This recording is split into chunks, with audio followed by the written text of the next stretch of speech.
if we have this situation, Jonathan, do you have any solution? What would you go for? Because Jota and Firmino have to play. Who would you partner them? Minamino? James Milner.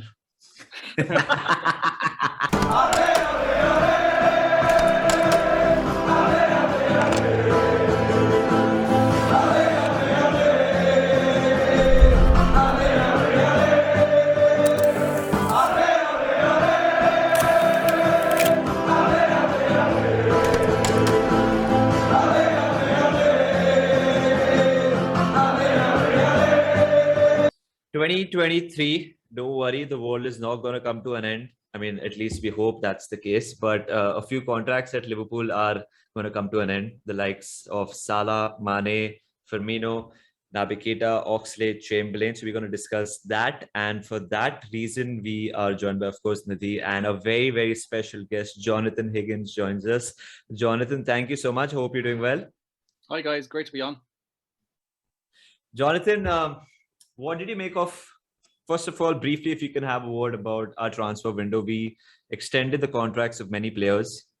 We've started the season pretty all right. We haven't lost as yet when we are shooting this. What do you make of what has happened so far in the last few months? Well, I think really when you look at it as a whole, it's been a very progressive couple of months really for Liverpool. Last season was a bit of a freak in terms of many respects, really. Look, we also, what was going on in the world, it is still going on in the world. And on the sporting avenue, football became, I'm not sure, a dilution of football, really. It became this kind of toxic, sterile sort of football. It was a bit of a novelty for a while when football went on behind closed doors. You could hear the little kind of bit of shouts, and you'd hear Hendo shouting and whatnot. But I think we all got very sick of football behind closed doors pretty quickly.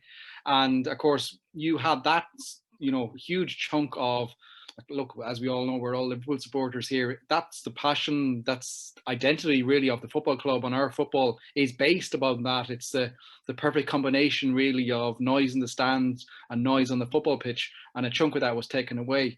And then you add in really the unbelievable, freakish run of injuries that we got as well. So all in all, you had just a freakish combination of really of a pillar of a couple of events.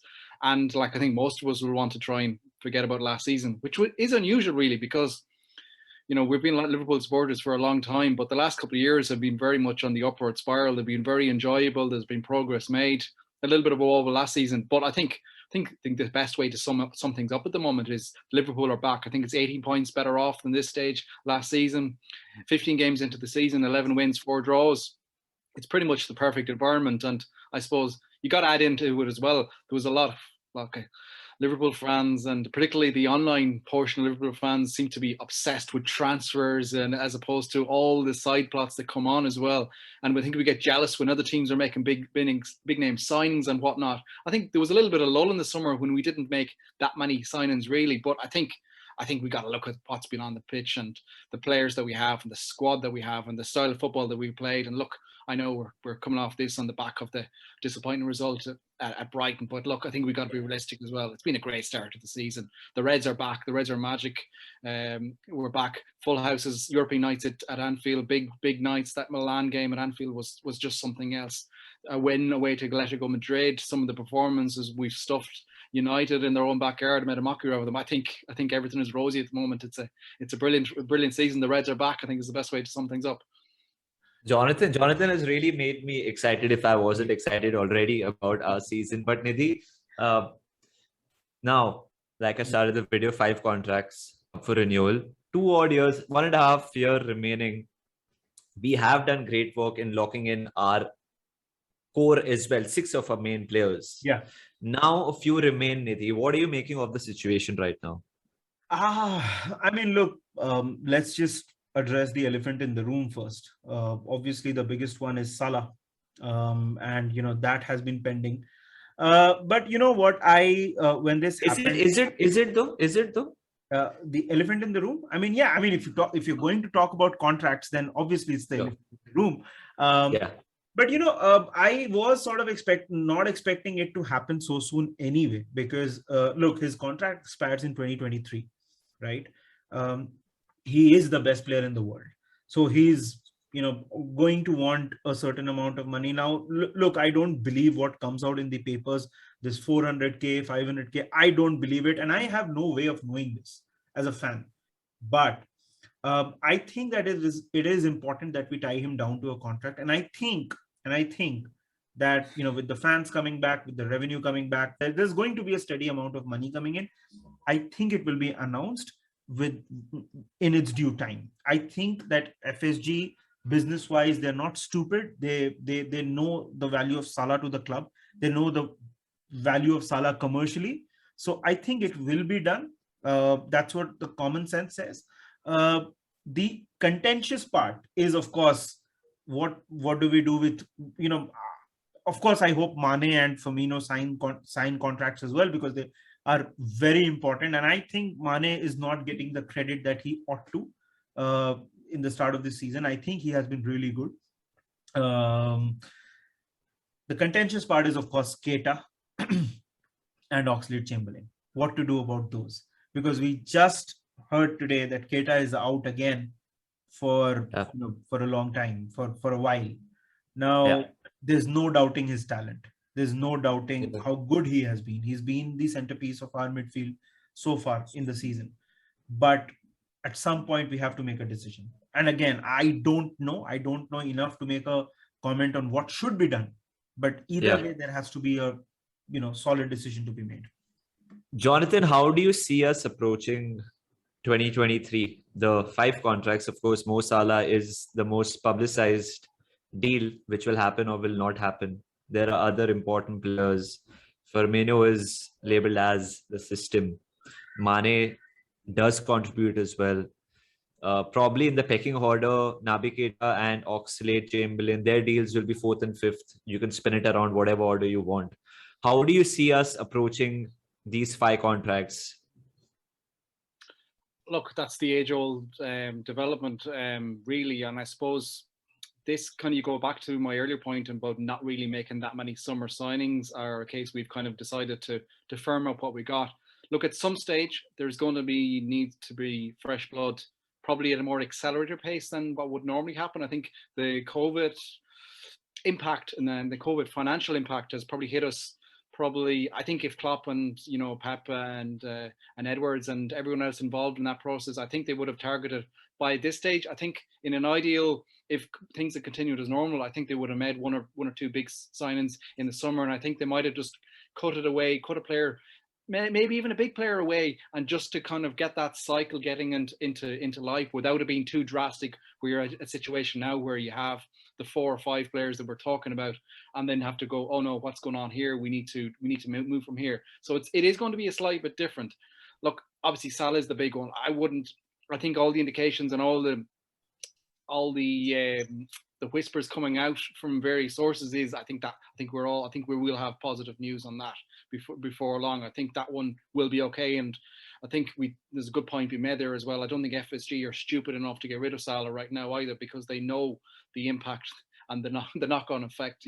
We might curse them at times, we might say this and that, but usually they do bow down to the peer pressure, and we've seen that on multiple aspects of their runnings of the club. There have been so many U-turns. I suppose the Super League being the biggest example, where they had a huge financial cow there at their hands really, and they had something to take them forward in these COVID times, the money, and they had to back away because they knew the uproar. So I think we can safely say I think Salah will be staying. That will be extended. After that, things become very interesting. Like the likes of Oxlade-Chamberlain, I think with the greatest respect, will be moved on, and I think would have been moved on had there been more of a bidding war in the summer, in terms of more of a merry-go-round that would spin transfers back and forth. And he always seems to me as in he'll move to a London club, like a West Ham or someone like that. You can see them spending 30 million or so on him. I think that will happen, something like that. Naby Keita is the huge one. God, where do you even start here? I don't think a player has frustrated me as much. I'm a huge Naby Keita fan. Have been such a big fan of his. He's come back to his likes of days. He's a player that excites me so much. I'm a stats nerd at heart. You look at his stats and he ticks every box. He's miles ahead of the top of the pile. But the bugger is it's his injuries. And I know Yeah, you think you'd see him at Old Trafford getting snapped by Pogba, and you think, here we go again. And it's typical of Naby. He survives that, and then he comes back and is gone within 20 minutes of the next game, and you're like, Klopp said earlier on he's going to be out for a long while. That's the problem, because Klopp's football, and you speak about the front three, and it probably answers it. It's a point to touch on as well, whether you extend their contracts. Look at the availability of Salah, of Mane and Firmino. They're always fit. They're always available. Yes, their years are pushing on in life, but we've seen players go on a bit more. We've seen players in other sports. Sports science is becoming better. I'm not sure if any of you follow the NFL. Look at Tom Brady. He's still going and going and going. It doesn't look like he was going to close down. Conditionings are getting better. These players are always available. But when you have a player as good as Naby Keita, he's the perfect player for the system. Except the problem is he isn't there most of the time for the bloody system. So it's so frustrating. And that has to have a huge impact on whether you renew him or not. Because also, his transfer fee now is going to be depreciated a good bit because of the lack of injury as well. It's a very difficult one. I don't know how you'd answer that. I think the rest of the players, I think, your Manes, Firminos still have a lot of football, but don't rule out. Liverpool have always got rid of big players and then replaced them. You think back, your Kevin Keegans, your John Aldridges, etc., etc. We've let players go. We brought people in. I think there will be a stage of that with Liverpool, but I don't know. I'm not quite sure when that will be. For me, you hold on to the front three for as long as you can, unless you're getting an Mbappe or someone of that level where you can go, okay, now it justifies to let one of them go. But for now, I am conscious that the fresh blood does need to come in. And will have to come in the next couple of years. But for me, they're players that have a lot of football in them still, and they know the system in and out. And most importantly, they all seem very happy at Liverpool too. That's the big one. Yes, I mean, a lot of players have. In fact, I mean, if you look at Van Dijk, you look at Fabinho, they've extended their contracts beyond the extent of Klopp as well. I mean, they've committed really long time. I mean, you have Alisson, you have Fabinho, Van Dijk as well. I mean, so yeah, I mean, I think it's a very interesting time, and that's why I think Salah will sign. But I think I agree with Jonathan there. We should make sure that the front three, of course, those are the most important. I mean, I would say 3 out of 5. That's the most important part right there. I totally agree.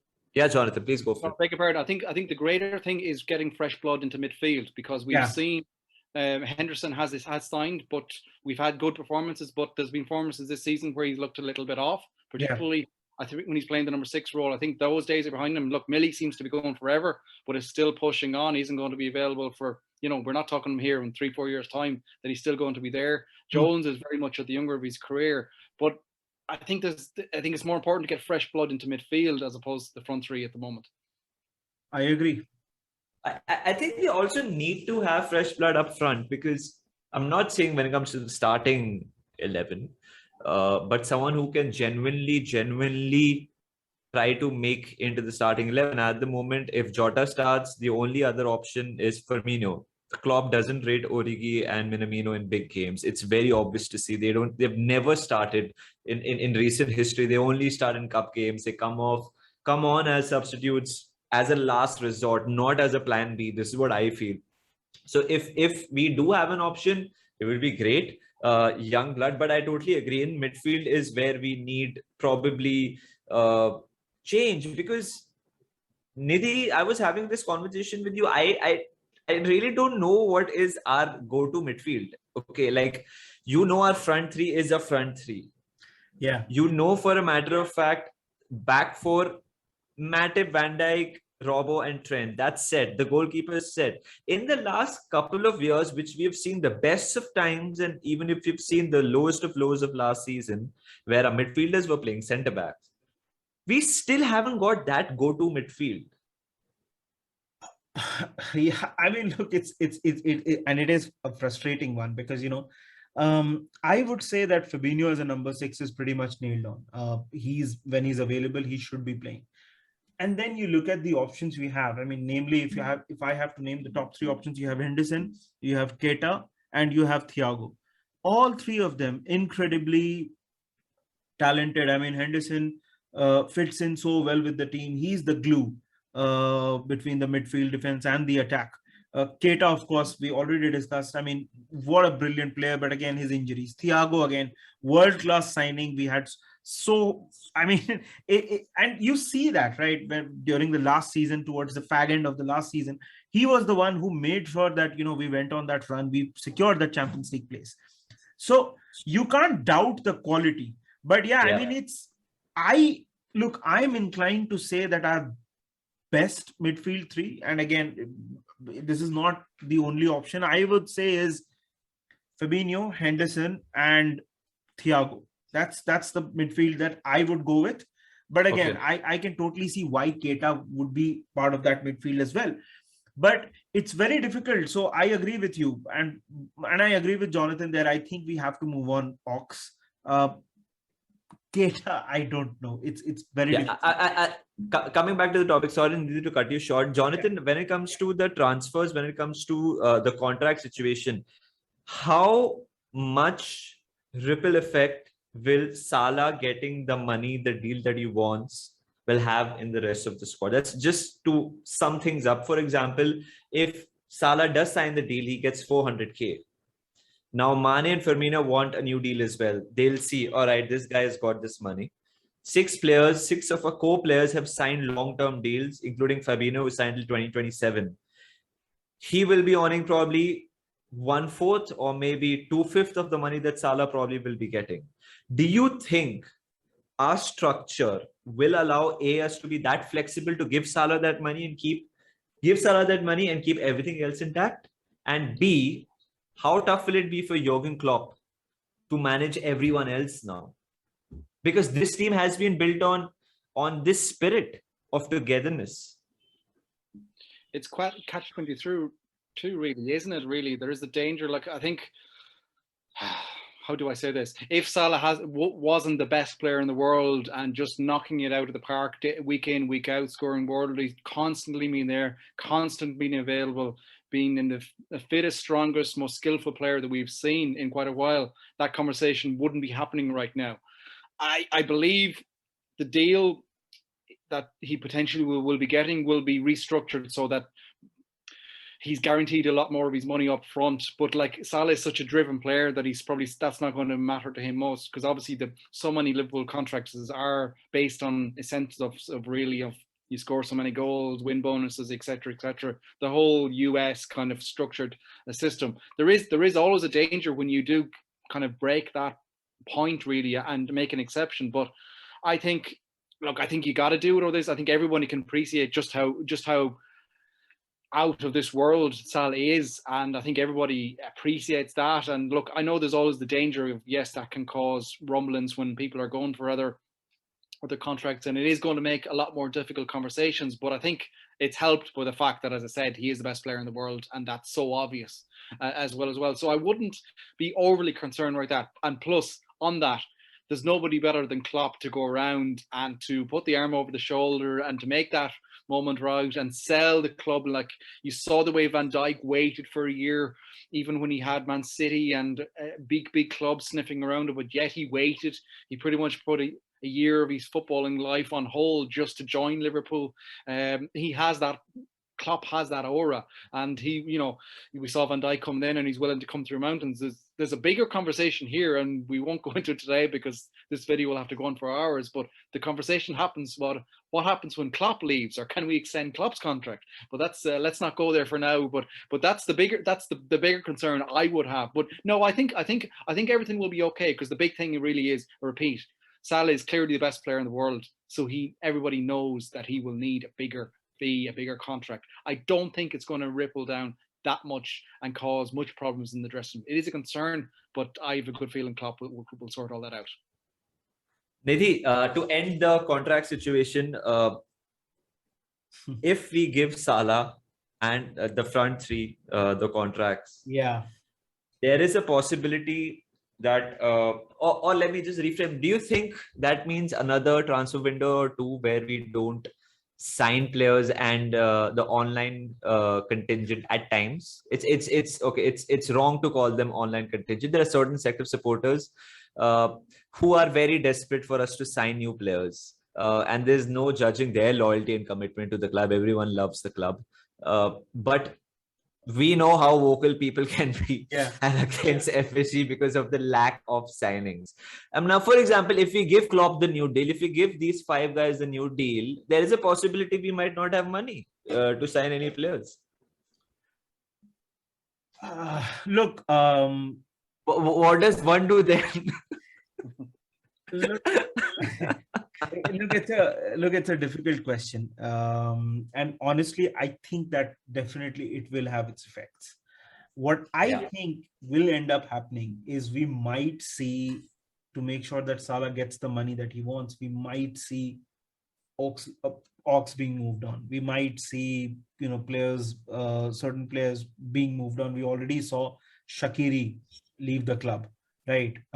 We might even see some, fringe players leave the club. Maybe Minamino leaves, Origi leaves, although they are not at a very high, salary. But we shouldn't be in a situation where we have to like sell a French player to give a contract to someone. That is the frustrating thing. No. See, the point is that, I think the entire point is that the club generates its own money, and FSG are not taking it out, but they're not, putting in a lot of money as well. So I think it will be sort of, some sort of balance will have to be achieved. But yeah, I mean, I see that happening if Salah gets a new contract and Mane and Firmino do as well, then I don't expect a big summer or a big winter transfer window at all. Yeah, as Stephen Warnock said, they're not great owners, but they're not bad owners by any stretch of the imagination. Jonathan, let's move on to the AFCON. We've got like 10 odd minutes if you share the time with us. AFCON, 3 of these 5 that we mentioned, Naby Keita, Mo Salah, and Sadio Mane. Sadio Mane, Mo Salah have been scoring goals. Naby Keita has had his longest run, I think, in the Liverpool first team, and he has scored some important goals as well. I am nervous about AFCON, those 6 odd games. How nervous are you? What are we going to do during that time? Quite nervous, extremely nervous, really, because it's happening at a time of the season, which is usually where teams sink or swim. Coming into the January, you've come out of a very busy Christmas period where games are coming thick and fast, and usually you can look at what teams are going to remain in the title challenge by how they do around this time. And look, you're taking, whatever way you want to spin it, you're taking the best players out of a relatively close-knit, tight squad. We're not at the expectation where we're Chelsea or something like that with a huge squad with a lot of options. We are, Jurgen Klopp and Pep and all the other guys and the coaching staff are going to have to think outside of the box here as well. And like, you add in the potential of injuries and suspensions around that busy time as well, and it gets really, really, really concerning. But look, we've seen Klopp pull miracles out of the hat before. But yeah, no, I'm really, really nervous. There was a couple of weeks ago, there was some whispers that, it might be pushed out, and I was given it the Klopp fist pump. I was like, this will be perfect. But look, at the end of the day, you got to respect the tournament as well. Like, it's such a prestige tournament for the players involved. Yeah. It's just unfortunate, really, that it's almost given the perception that it's an inconvenience, when, like, I think if it was just given its own time in the window, now when that is on the footballing calendar is a different question. But it's just unfortunate that, players are going to go there, and instead of supporting them all the way, you're probably, with the greatest respect, you're going to be, oh, don't get injured, and please let your team get knocked out early so you can come back and play for Liverpool. But that's an unfortunate series of events around the footballing calendar, and the squashed footballing calendar that is as well. It's very concerning. It is very concerning, because look, take those players out, where do we even go from here? Do we look at trying investing in January? But even still, we've seen with Klopp, if players sign, unless they're a Van Dijk or a Salah, they don't come into the team for quite a while. Look at Robertson, look at Costas now, etc., etc. So many examples like that. So the fact that we didn't sign as well in the summer to try and put a plan in place for this as well is concerning as well. So I'm usually the optimistic guy, the glass is half full, but there's not really a great way of spinning this, really, isn't there? Apart from the fact that you just hope that we can get over the line and just do enough over those coasts. And the big thing is, what I will say on the positive note is, we've seen situations before And you go back to the Barcelona game where we didn't have Firmino available, we didn't have Salah available, but we stepped forward. We lost Andy Robertson at half time. Lionel Messi played left back against Barcelona, that Barcelona team, which was prior to the mess that they're in now, and did an unbelievable job. And we hung on, we bet them 4-0. Liverpool having this knack of finding a solution when their backs are up against the wall, but it is going to take something of those levels again. Yeah, and Nidhi, it is going to take at those levels for 6 odd games. You know, when the season started, and I think one of the reasons was that the unavailability was supposed to be a couple of games. Now it's suddenly 6 games. So that's it was always going to be that, no? Because of COVID, you need to reach early and blah blah blah. Initially it was only supposed to be a couple of games that these guys were going to miss. Now, because of I don't know the exact reasons, but because of that, it has become 6 games. And yeah, I mean, there isn't a positive way to put this. It's going to be make or break for us. I'm hoping that Firmino and Jota are up to task. And I think we've never seen them just up top together. That has never happened. We saw them play. Firmino, Jota, and Salah against Man United. I saw that trio, but Salah obviously being Salah. But okay, I'm trying to add some positivity over here. The games that Minamino and Origi have played, they've scored, I think, majority of them. Yeah, they have. Now, of course, the oppositions have not been anywhere near the level when what we will face and the intensity of what we face. But Origi and Minamino have scored goals. Who do we play in the front three now? Like if we have this situation, Jonathan, do you have any solution? What would you go for? Because Jota and Firmino have to play. Who would you partner them? Minamino? James Milner. I want to put Alisson up front again. Sorry.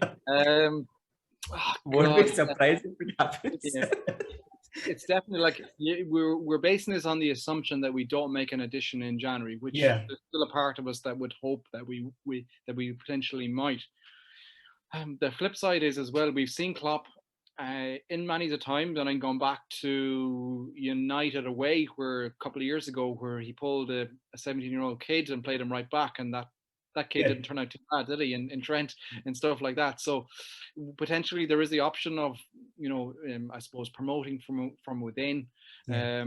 It's something that we've done in the cup games, the domestic cup games in quite a lot of times. That's going to be a big ask as well. You are probably looking at the likes of obviously Jota and Firmino. You're going to have to wrap them up in cotton wool. Origi, you would feel is going to have a lot of big football to play in those times. You're probably looking at the likes of Taki as well. He's going to have to step forward as well. And after that, really, it's just trying to juggle what we have, because, had we a Harvey Elliott available, you'd be a little bit more confident. You could see him playing maybe the right side of the tree. I know he played a lot of football and a lot of brilliant football, I would say, as well, on the left side at 8, but I think he would have to push forward and play on the right side of the tree up front. That's not available.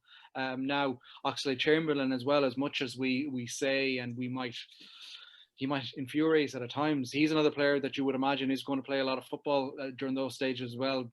I think he's personally better from deeper, but there is the opportunity of putting him up top in one of the wide positions as well. Do we look at trying to overload the midfield? We might have an abundance of midfielders then as well. It's just, look, when I say Klopp is going to have to really pull a rabbit out of the hat here, we could see something tactically different. We've seen Klopp do this before at times, but the big thing is, for me, is doing it over the 6 games. The surprise element is gone. You go back to earlier on in his Liverpool career, Man City away, and he pulls Firmino, who by and large had played left wing back in the number 10, bits and pieces here and there under Rodgers. We put him up front and we cut Man City apart. We've seen him do things and be bold like that tactically before.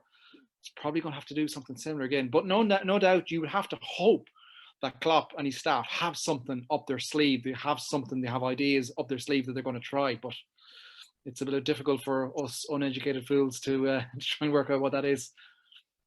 But it would be, I would be massively surprised to end this, guys, just one last question. Nidhi, I'll go to you first. Like, I would be massively surprised knowing that AFCON is going to happen.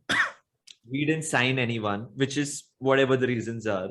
Yeah. Now you know this is going to happen. There has to be a plan. Okay, I mean, there is no bloody way that there is no plan set for us, which makes it even more exciting. Of course, I'm nervous, but I'm bloody excited to see what we're going to see from the team. Yeah, of course. I mean, look, I definitely think, look, beyond the beer guzzling and laughing personality, I think Klopp is a very shrewd manager. So I'm sure he has a plan. But yeah, I mean, it's going to be tricky because, you know, you're not talking the quality of Salah and Mane. You're talking about, you know, people who are not at that level, perform to that level, because our competitors, our rivals, are going to have a lot more options than us. So I'm sure there is a plan. I just hope that it works. Yeah, imagine the scenes if he decides to play Trent further up and he plays him in the front three or something. Well, judging by the comments he made to Gareth Southgate when he played him in midfield recently, I don't think that is going to happen. Of course, I know that's not going to happen. That's going to be that period is going to be absolutely critical. Yes, sorry, Jonathan. No, I was just about to say, joking, like he was over the top in his criticism of Gareth Southgate for playing in midfield. So he would look like a complete fool if he went back on that now.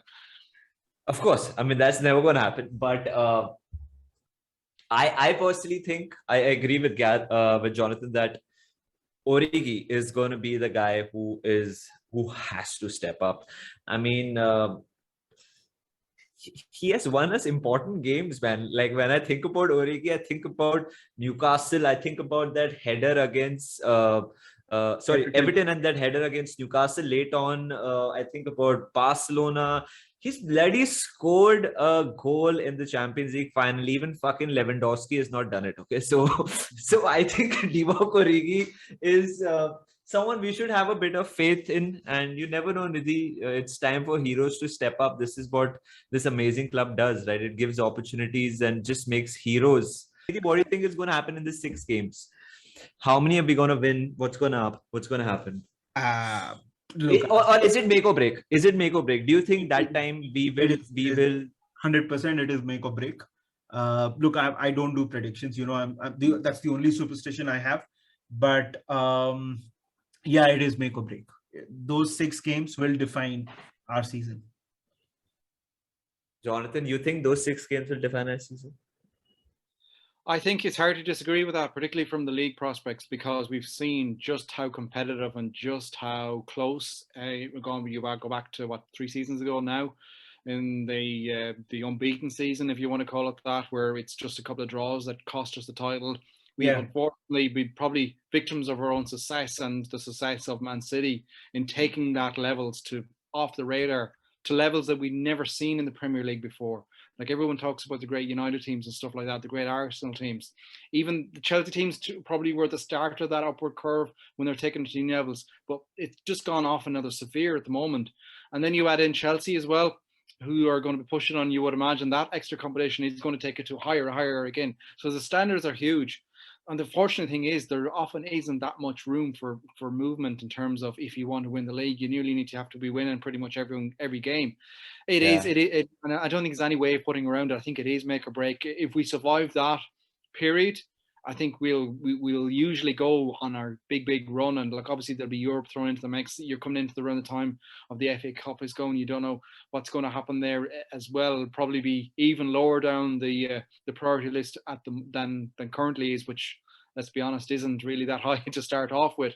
But yeah, no, it is. I don't think there's any way of saying it or glossing up. I think it will be make or break. If we survive that, we can go on and run the end of the season. If we don't, we're going to be playing uphill catch up against 2 powerhouses. And look, you know, the Premier League has this weird thing as well of teams will come out of no place. Like you even look at Spurs, they're a long way off, but you just don't know how things will react. What's Conte going to do? Is he going to start making them being a machine of a team as well, just grinding points out everywhere? The Premier League, look at Brighton, for goodness sake. They come to Anfield and play like peak Barcelona at times there as well in that second half. So look, the Premier League is so difficult. I think there's, as much as we try and gloss it up and say otherwise, that period is going to have a huge say in how happy and how successful Liverpool will be over the course of the next year. Yeah, if you win the league, I think we better build a statue for Jurgen Klopp. That entire period is going to be absolutely massive. And when it comes to Liverpool, we never ever do things the easy way, do we? It's always such a great ride. And this season promises to be great again, with the contract issues, with the injuries, and of course the AFCON. So this was our video, Jonathan. Thank you so much. Any parting message that you want to impart? Well, firstly, thanks very much. My pleasure. It was great to talk about the Reds. But yeah, look, don't get too sucked down in social media. Don't let everyone go off their heads. Enjoy it. It's a special time. It's a special club. The football we're playing, we're privileged. We've all seen Liverpool play so bad over the years and have the dark times, and they're not that long ago either. Yeah. Enjoy it. This doesn't happen always. It's a special team at the moment, special bunch of players, special manager, and up the Reds. The Reds indeed. See you guys. Thank you. Take care. Bye-bye. Yes, bye-bye.